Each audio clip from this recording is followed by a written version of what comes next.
કોઈની પાસે કઈ નાની મોટી વિદ્યા હોય કોઈ પણ પ્રકારની, અને કોઈનું દુઃખ દરિદ્ર દૂર થતું હોય તો કઈ વાંધો નહીં. એનું ગઈકાલે આખા રાજકોટના 70-80 હજાર સનાતની ભાવિકોએ બિલકુલ સાક્ષાત્કાર કર્યો.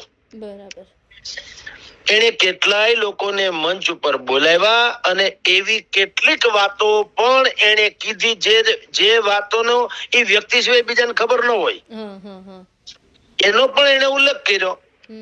હવે કેમ કર્યો કેમ નહીં એ આપણો વિષય નથી, એટલે હો હા ખોટે ખોટા કરીએ એનો કોઈ મતલબ નહીં. તથાકથિત વિજ્ઞાનવાદીઓ, શું વિજ્ઞાનવાદી શબ્દ કહું છું, વિજ્ઞાની એ જુદો શબ્દ છે. વિજ્ઞાની હોય ને એ વિનમ્ર પણ હોય અને બીજા આખા બ્રહ્માંડમાં કોઈ એક એવું તત્વ છે જે બધું સંચાલન કરે એવું માનતા હોય.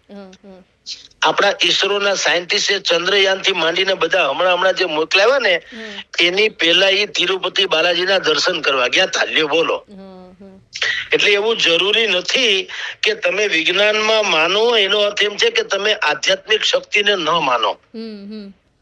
તમારી જાણ ખાતર એપલના સ્ટીવ જોબ્સ એપલ ફોન જે હું તમે વાપરીએ છીએ એ કંપનીના સ્ટીવ જોબ્સ અને ફેસબુકના માર્ક ઝુકરબર્ગ, આ લોકો નીલ કરોલી બાબાના ઉત્તરાખંડના છે, નીમ કરોલી બાબા.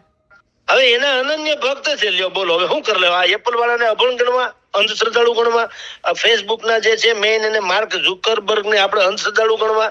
એટલે મેં તમને પેલા કીધું કે વિજ્ઞાની અને વિજ્ઞાનવાદી એ બે માં ફેર. વાદ શબ્દ જે આવે ને, ગાંધીવાદ થી માંડીને વિજ્ઞાનવાદ સુધીનો, શ્રદ્ધા થી માંડીને અશ્રદ્ધા કે અતિ શ્રદ્ધા કે અંધશ્રદ્ધાવાદી, આ બધા વાદી જે હોય છે ને, વાદી નું ગુજરાતી શું છે? પોતાનો ઢઢિયો કુટ્યા જ કરે, કક્કો મૂકે નહીં.